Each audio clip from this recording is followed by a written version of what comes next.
it's me, the Scary Pet, and boy, do I have a big video for you guys to enjoy. Today, I'll be counting down the top 10 Mario Kart games of all time. Now before we start, we have two rules. Whoa, who are you and what you doing here? Oh, didn't I tell you? I'm Day46. I'm here to help you with this big list. Oh, right. Well, I don't really need help or even ask for it, but I suppose the more the merrier. Yes, I agree. Anyway, as I was saying, the two rules are that we are not counting any arcade, Mario Kart, Mario RPG, Mario Party, the Mario Kart series, or Mario All-Stars, or Mario Sports games to this list. And while technically it is a Mario game, we're not counting Mario Maker as a sequel. Oh, but I really like Mario Maker. Too bad, buddy. Those are the rules. Alright then. Okay, well if you're happy with those rules, let's begin.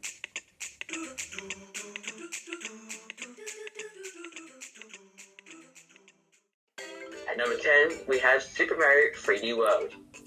Super Mario 3D World does a lot right. For instance, in the first, and as of May 2019, the only 3D Mario game to have a true multiplayer gameplay. The boss battles in this game are, in my opinion, the easiest in the franchise, especially the King Koopa boss. The game's true strength, though, is the music. This game has some of the best music in the franchise. The final battle, however, the concept is great, such as Bowser using the Super Bell power-up to turn into Cat Bowser, and using the Double Cherry power-up to create multiple ones. However, the execution wasn't very good. The camera takes 5 years to catch up with you, which disrupts the flow of the boss battle. And also, you defeat Bowser by punching a power block, which he stands on. A little bit lazy if you ask me. Nevertheless, this game is still a blast and has one of the cutest, yet annoying power-ups in the franchise. Super Mario 3D World will be ranked the 10th best Mario game of all time.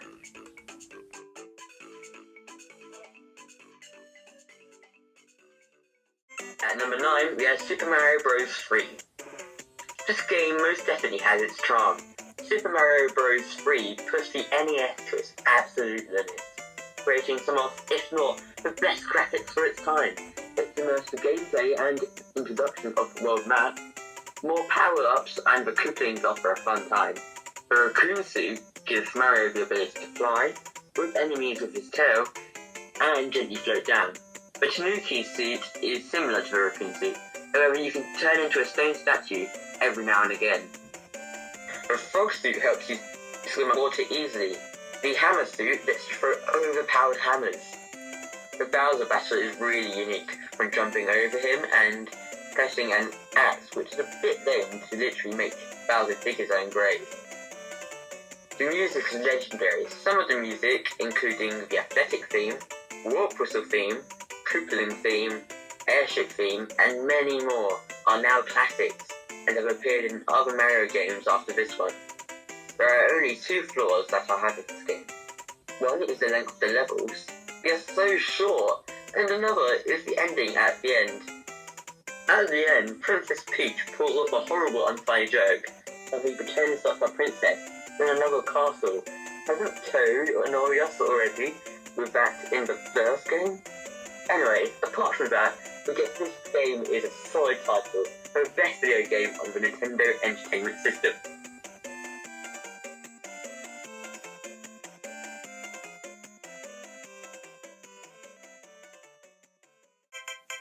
Number 8.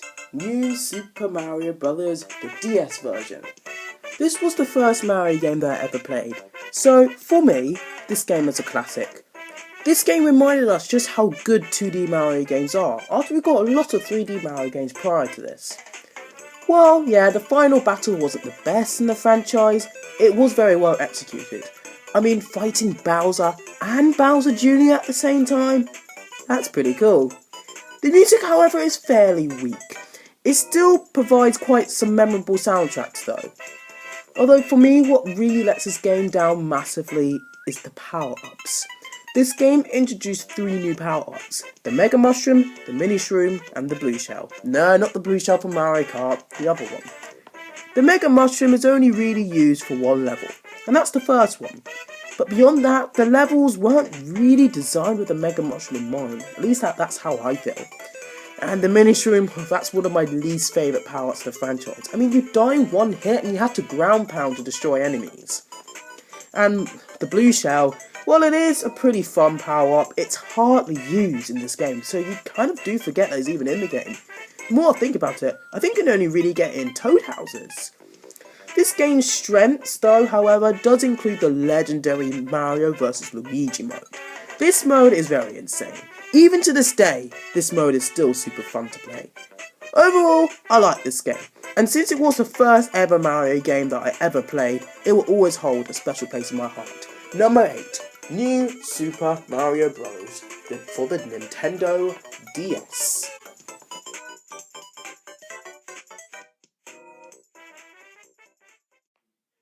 At number 7, we have Super Mario Galaxy 2. Super Mario Galaxy 2. This is a masterpiece. It's basically expanded on Mario Galaxy 1, but as you soon find out, me and the Scary Pair decided that Mario Galaxy 1 is better, and we'll tell you why when we get to that game. However, let's talk about what this game does right, because there are lots for starters. Yoshi's in this game doesn't get much better than that. The galaxies are expansive and encourages exploration, and the power-ups are overpowered. Especially the Cloud Star. I love the Cloud Star. It is one of the best power-ups in the franchise. It feels super floaty, and so you can long jump further than usual. The Rock Mushroom, however, isn't so good. The concept is good, but you have zero control of where you're going, especially that stupid pinball level. That level is so annoying. Anyway, the Draw power-up is pretty cool and turns the galaxies into puzzles. The final battle is a bit like Super Mario 3D World's final battle. The concept is good, but with execution is poor. It's given plenty of time to hit Bowser, and if you do get hit, the quality is which players would likely just not. But on the whole, this game is very good. The core, while not the best, is pretty good and encourages a lot of teamwork. Super Mario Galaxy 2 has some memorable music. This game is brilliant and deserves to be in 7th place.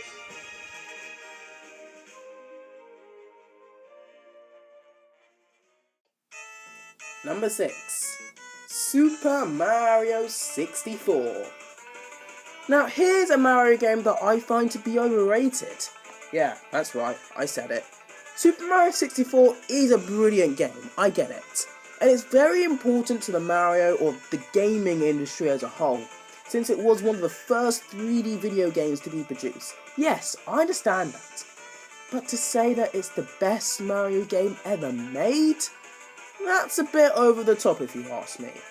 Okay, maybe I'm being a bit harsh. Super Mario 64 is a phenomenal game.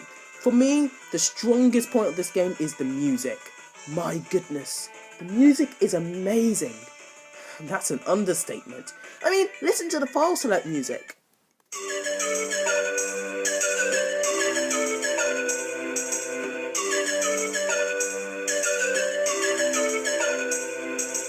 Isn't that the best file select theme you've ever heard? Or how about the Peach's Castle theme?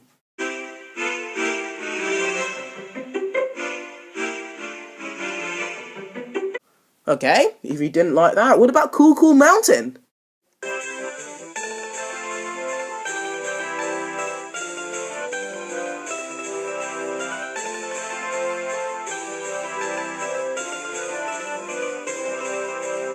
And Die Docks.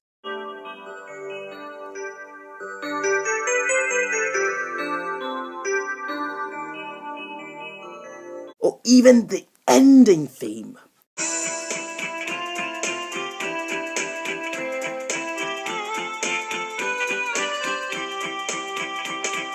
I mean, I can go on and on and on, but if I did, then this video will end up breaking the world record for the longest video on YouTube.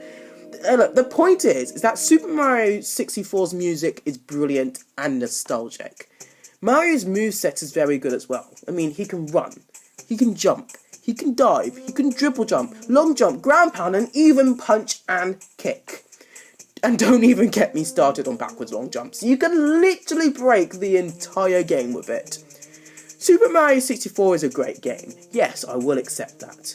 But the game is far from perfect. One of the biggest flaws that I feel that a lot of people just ignore is the controls. The controls in this game is dreadful. Probably one of the worst controls in the franchise. And the camera, oh, that wretched camera is dreadful as well. But then again, this is 1996 we're talking about, so yeah, what do you expect? Now, I wasn't born yet when this game came out, and neither was Blade 46, so we don't really know exactly what it was like when this game first out, but we imagine that it was revolutionary back then. This game is one of the most important games in the video gaming history, and it definitely deserves a lot of love. However, I just feel it's just a bit overrated, that's all.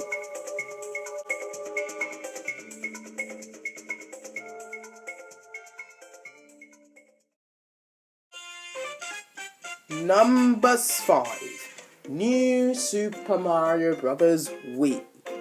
Yeah, while New Super Mario Bros. For the DS was my first ever video game, I'll say that New Super Mario Bros. Wii was my first video game that I truly enjoyed. This game offers a fun experience. Also, it is the first Mario game to have a true multiplayer experience. While the multiplayer can offer a hard time, it is still fun nonetheless. The power-ups in this game are much better than the ones in the DS version. The Ice Flower is basically a parody of the Fire Flower, and it makes Mario shoot ice balls that freezes enemies instead of burning them. The Propeller Suit makes Mario shoot off to the sky and gently float down. And the Penguin Suit makes Mario less likely to slip on ice. And it also shoots ice balls, that's the bonus. You can swim freely underwater as well with the Penguin Suit, and do a belly slide on it. Fun fact about me and this power-up, as in the Penguin Suit, I actually didn't really like it to begin with due to the changed swimming controls, because I just wasn't really used to suddenly swimming differently compared to how I normally swimmed in the game. Although, as the years went on, I began to get used to the power-up and I started to like it. Still wouldn't say it's my favourite power-up of all time, but it is still a very welcome addition. And the Kooplings make a surprise return in this game, and yeah, to cut a long story short about the Kooplings, they're pretty much the reason why I love Mario. The Koopling battles, to me, are better in the ones in New Super Mario Bros. 2 and New Super Mario Bros. U, which, just kind of spoiler, will not be on this list due to me not enjoying those games as much as I did with this game, and also the lack of originality that those two games had. But anyway, back to what we were talking about. This game also reintroduces Yoshi, but sadly, he's only in a handful of levels. Again, the music is the weak point of this game, but that's more of a nitpick than anything else. The final battle is also really cool. It puts your platforming skills to the test. Unfortunately, you don't actually fight Bowser, but your initial build-up is very well done. And the last final thing I have to say about this game is that I like how the enemy courses are laid out. In other words, in every world, there's an enemy that attempts to block your path, and if you bump into them, then you have to do an extra level. You have to collect all 8 Toe Tokens or something, I guess that's what they're called, Toe Tokens, to progress. And that's a nice touch. I love this game, and it shall be remembered as the game that got me into Mario in the first place.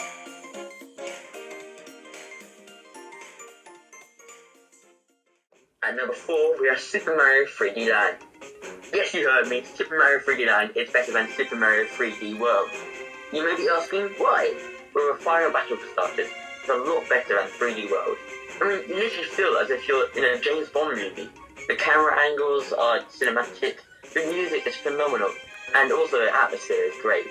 Also, the level designs are better in 3D Land. The levels in 3D World are a bit short. 3D Land's overall presentation is really good and professional. Me and Risco Pair had a lot of fun with this game.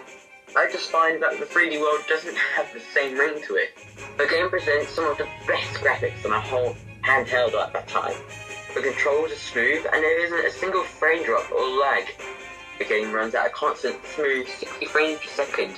For a 2011 handheld, that is pretty impressive. 3D Land is a fun game. The first 3D Mario game on a handheld. If you have a Nintendo 3DS and don't have this game, what are you doing?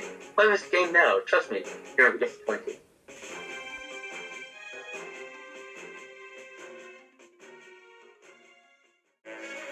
Number 3. Super Mario Galaxy. A beautiful cinematic game this is. Super Mario Galaxy has the best cutscenes and the best storyline in the entire Mario franchise. It actually feels like that you're watching a movie, it's so well done. Super Mario Galaxy also features the debut of my favourite female video game character of all time, Rosalina, and she is a very interesting character, and I love her for it. And also, the Loombas have a good backstory as well. Then we have the music. The music makes this game all the more cinematic. I'm pretty sure that an actual real live orchestra actually played the score. Nevertheless, it has some of the best soundtracks, including the Dusty Gardens Galaxy, the Gateway Galaxy, the Comet Observatory theme, the final battle, the Bowser Jr. leitmotifs, and many, many more. Super Mario Galaxy is home to one of the best Bowser battles in the franchise. It's especially good because you actually fight Bowser instead of just jumping over him and pressing an axe that makes the bridge collapse, which is just a bit lame. The star spin mechanic is also pretty cool as well. But to me, that is just one flaw with this phenomenal game, and that's the power-ups. Even though this game does have some cool power-ups such as the bee mushroom, the ice flower, although there is one power-up that I truly despise. I name the spring mushroom. This annoying mushroom makes Mario bounce everywhere and you have no control over his movement. Well, now, I do prefer this game over Super Mario Galaxy 2, and that's because I feel that Galaxy 1's storyline and the boss battles are much better than that of Galaxy 2. And let's not forget that beautiful ending. It has the best ending ever seen in a video game. In fact, why don't I round off Mario Galaxy 1 with this ending clip before we move on to the next game.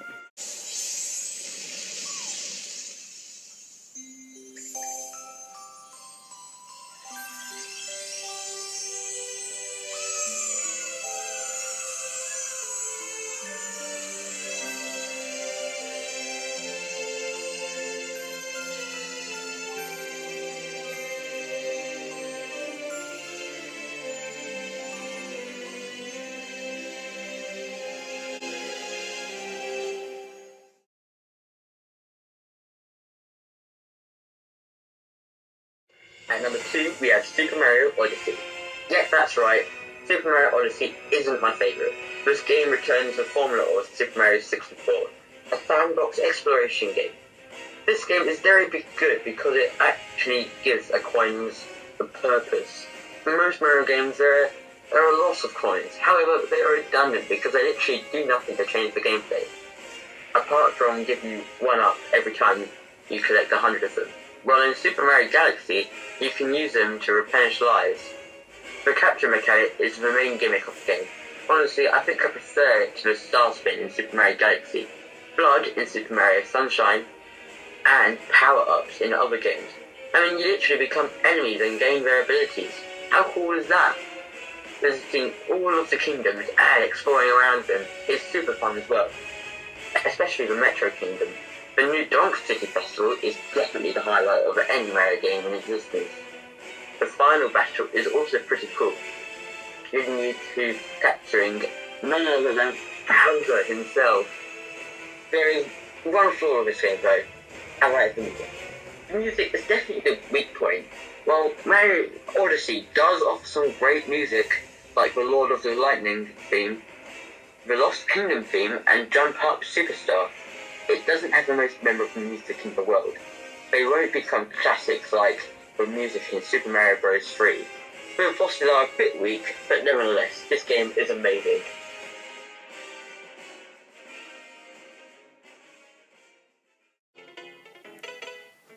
Number 1.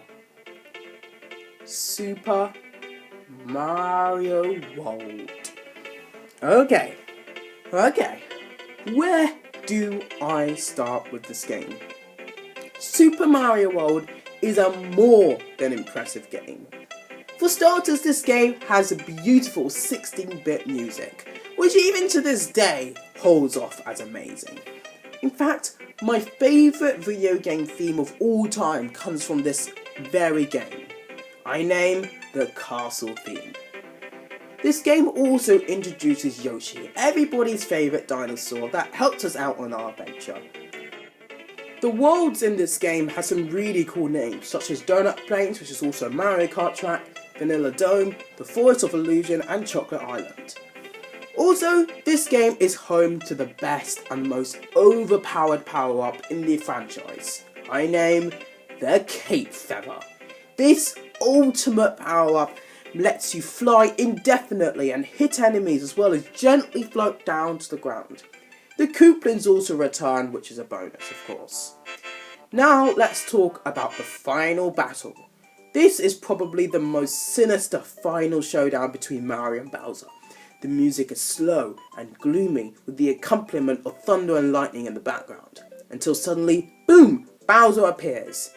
This is the first Mario game to have a final battle in multiple stages. The first stage consists of just him flying around, the second stage consists of him dropping black balls, and the final stage, and no doubt the best, is when Bowser attempts to pound you. This game has a lot of charm, and I feel that it should be without a doubt the best game in the franchise. In fact, I'll even go as far as saying, if every game in existence got wiped out apart from this one, believe me, I will not complain. This game is phenomenal, and it definitely deserves to be the best Mario game ever. Or maybe even the best video game ever. Phew, what a list. I know, Blade46. Thanks for helping me, by the way. No problem, buddy. Anytime. By the way, you guys should go ahead and like this video if at any point you enjoyed it. And subscribe to both The Scary Pair and me, Blade46. I'll make good quality Robocraft, Project Cars, and SAS videos that fans of both series will enjoy. And be sure to hit that notification bell on both our channels so that you won't miss a single video on either of us. Thanks, Blade46. I think I'll take it from here. Of course, thank you guys for watching, and huge shout out to Blade46, and please subscribe to him and to me. I'll leave the link to his channel in the description below. Thank you all for watching. It's been me, The Scary Pair, and me, Blade46, and I shall see you all next week. Bye for now.